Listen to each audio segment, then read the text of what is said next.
Assalamualaikum warahmatullahi wabarakatuh. Kenalkan, nama saya Rehan Abdullah Saputro dari program studi Teknik Energi Terbarukan dengan NIM H41201016 untuk memenuhi tugas mata kuliah Komputer 1. Di sini saya mengambil tema tentang energi terbarukan. Bab 1, pendahuluan. Latar belakang. Sumber energi tak terbarukan didefinisikan sebagai energi yang diperoleh dari tanah yang berupa cairan, gas, dan padatan yang tertimbun selama jutaan tahun. Pada minyak bumi atau minyak mentah merupakan senyawa karbon yang berasal dari sisa-sisa makhluk hidup purbakala. Namun jika dieksplorasi secara terus-menerus akan habis. B. Rumusan masalah, yaitu ada 5. 1. Apa yang dimaksud dengan energi terbarukan dan energi konvensional? Yang kedua, apa yang saja yang dapat menjadi sumber energi utama energi terbarukan? 3. Apa saja contoh teknologi energi terbarukan yang ada di dunia? 4. Potensi apa saja pemanfaatan energi terbarukan di Indonesia? Yang kelima, bagaimana kelebihan dan kekurangan dari pemanfaatan energi terbarukan? C. Tujuan, yaitu di sini ada 3, yaitu 1. Mengetahui informasi tentang pengertian energi terbarukan. 2. Sumber-sumber utama energi terbarukan, contoh teknologi dari sumber tersebut. 3. Masalah dan cara mengatasi masalah yang ditimbulkan dari pemanfaatan energi terbarukan. Macam-macam energi di alam, yaitu ada 2. Salah satunya energi konvensional, yaitu adalah energi yang tersedia di alam dengan jumlah terbatas. Di bumi, energi ini akan berakhir cepat jika eksplorasi secara berlebihan dan tidak terkontrol, dan sangat berbahaya bagi lingkungan.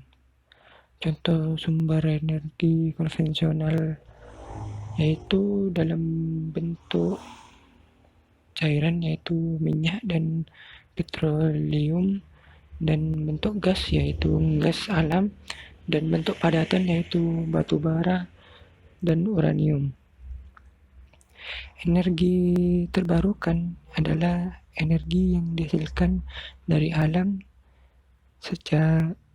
secara terus-menerus dan tidak akan berakhir, seperti matahari, angin, air. B. Energi terbarukan. Energi terbarukan berasal dari elemen-elemen alam yang berasal dari bumi dalam jumlah besar, seperti matahari, angin, sungai, tumbuhan. Nah, contohnya yaitu tenaga surya atau tenaga angin, biomasa, dan tenaga air. Teknologi ini sesuai digunakan untuk daerah-daerah terpencil atau pedesaan terdalam. Energi surya atau matahari adalah sumber energi paling kuat dan paling besar persediaannya. Sinar matahari dapat digunakan untuk pencahayaan, pembangkit listrik, pemanas air, dan berbagai industri. Matahari bisa digunakan untuk menghasilkan listrik dengan bantuan alat panel surya yang sudah bisa mengkonversi energi panas menjadi energi listrik. Namun, pada kondisi tertentu, jika keadaan mendung akan dapat mempengaruhi tingkat voltase pada panel tersebut. Jika mendung, akan daya serap atau tingkat voltasenya akan rendah. Jika terik panas hari, maka voltasenya akan meningkat. Energi angin yaitu gerakan udara yang terjadi ketika udara dingin. Energi angin telah digunakan selama berabad-abad. Kincir angin untuk menggiling gandum pada saat dahulu, tetapi pada saat sekarang bisa digunakan untuk pembangkitkan listrik dengan turbin angin. Untuk menggunakan kincir angin tergantung daerah dan kondisi pada geografis. Jika kondisi tertentu memungkinkan, maka akan menghasilkan listrik atau voltase yang tinggi. Sebaliknya, jika tidak ada angin yang kencang untuk mendorong turbin, maka voltase listrik yang dihasilkan akan rendah. Mikrohidro yaitu salah satu bentuk atau cara untuk menggerakkan turbin pada bendungan dengan cara mengalirkan air dengan tekanan yang tinggi pada bendungan sehingga pada turbin akan menghasilkan listrik.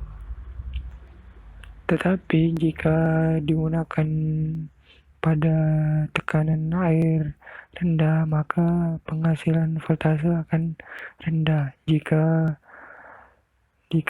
debit air tinggi atau arus kencang, maka menghasilkan listrik juga akan tinggi. Biomasa pada umumnya dihasilkan oleh kayu, tetapi biomasa bisa dihasilkan dengan tanaman pangan, rumput, atau limbah pertanian dan kehutanan. Pada komponen ini kayu yaitu bersifat organik.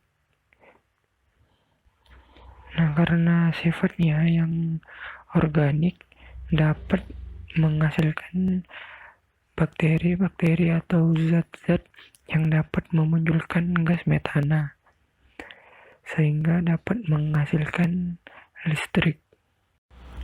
Pada jenis biomasa yaitu ada 4, salah satunya organik, anorganik, gas, dan cair. Untuk organik itu sendiri yaitu seperti limbah kayu atau pertanian yang digunakan untuk menghasilkan uap atau listrik. Banyak listrik digunakan oleh industri untuk menghasilkan limbah. Biasanya digunakan untuk menggerakkan mesin seperti mesin produksi. Yang kedua, anorganik. Pada anorganik ini yaitu seperti plastik. Pembangkit listrik yang memanfaatkan sampah ini dapat menghasilkan energi listrik dengan cara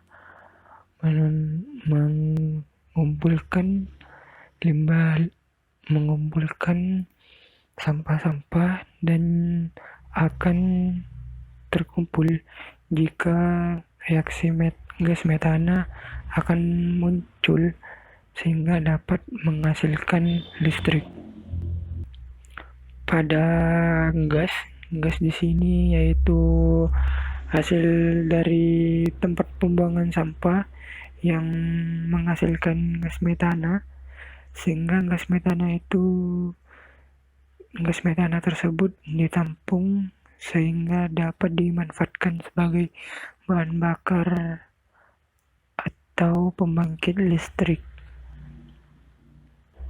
Pada biomasa cair yaitu ada minyak sawit, kelapa sawit, dan minyak kedelai atau limbah sawi sayur.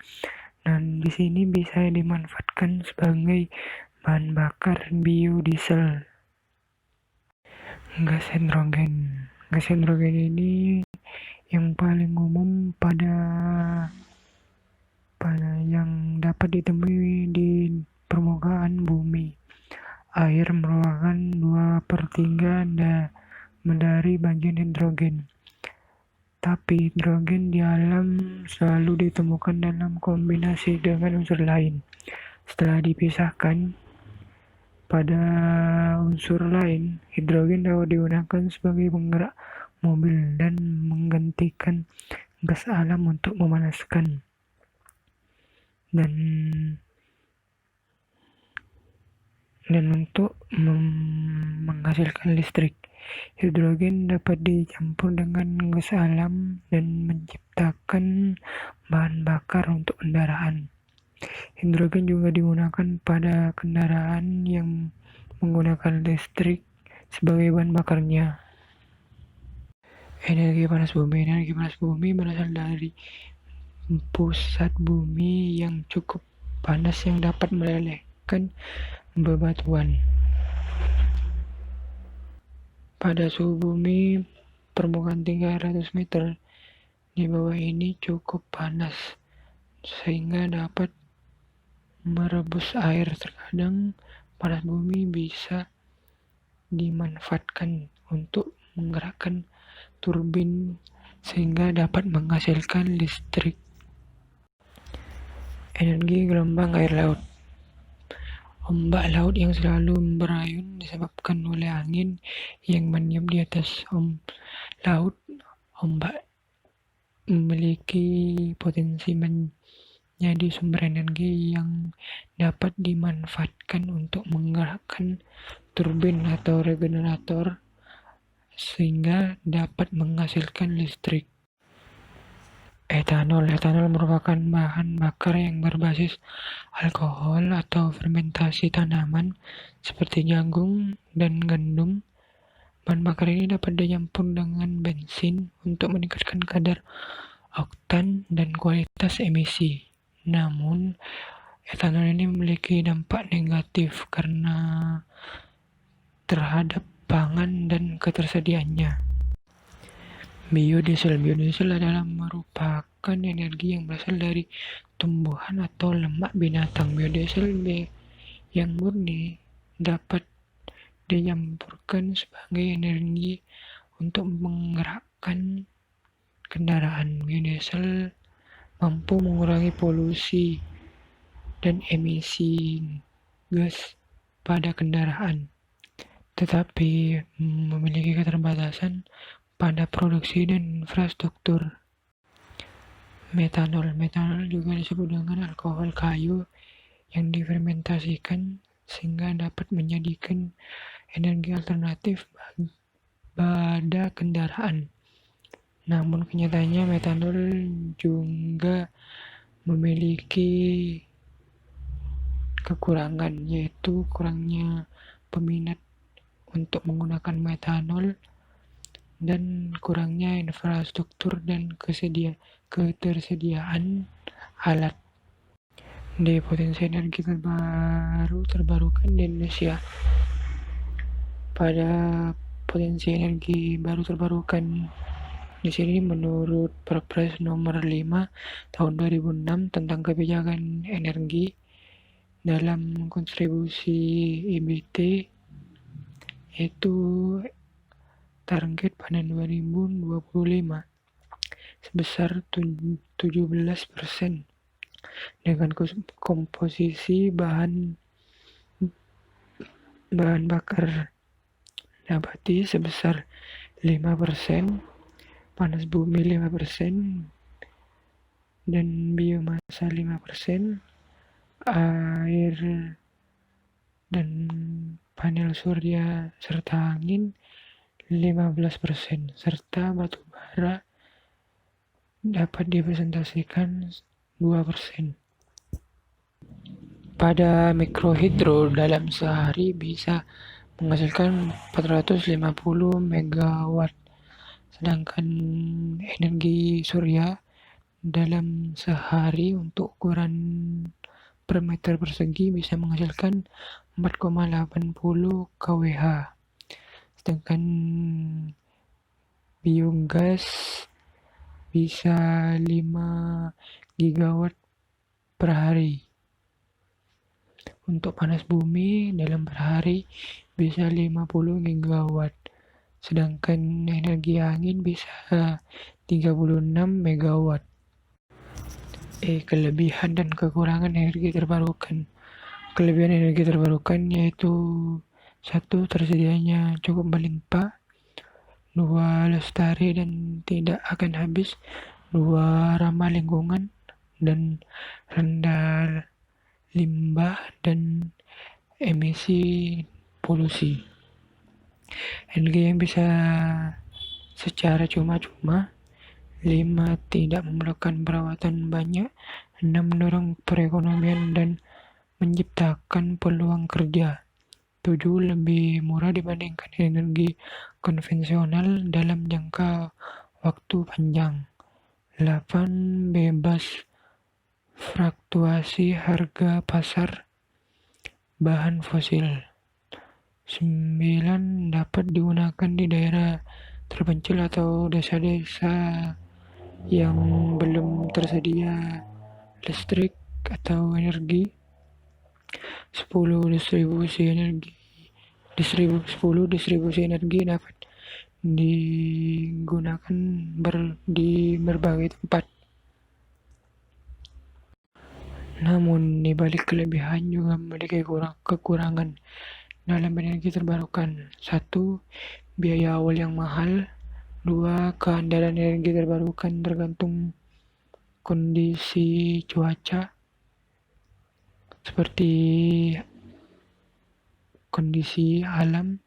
Contoh seperti panel surya, jika terik panas matahari, maka panel surya akan bekerja, jika mendung tidak akan bekerja. 3. Energi yang dihasilkan energi terbarukan dapat disimpan. 4. Energi terbarukan adalah teknologi yang masih berkembang.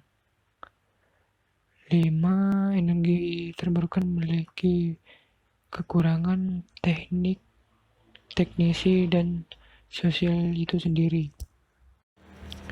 3. Penutup kesimpulan, energi terbarukan berasal dari elemen-elemen alam yang tersedia di bumi dalam jumlah yang besar dan tidak terbatas.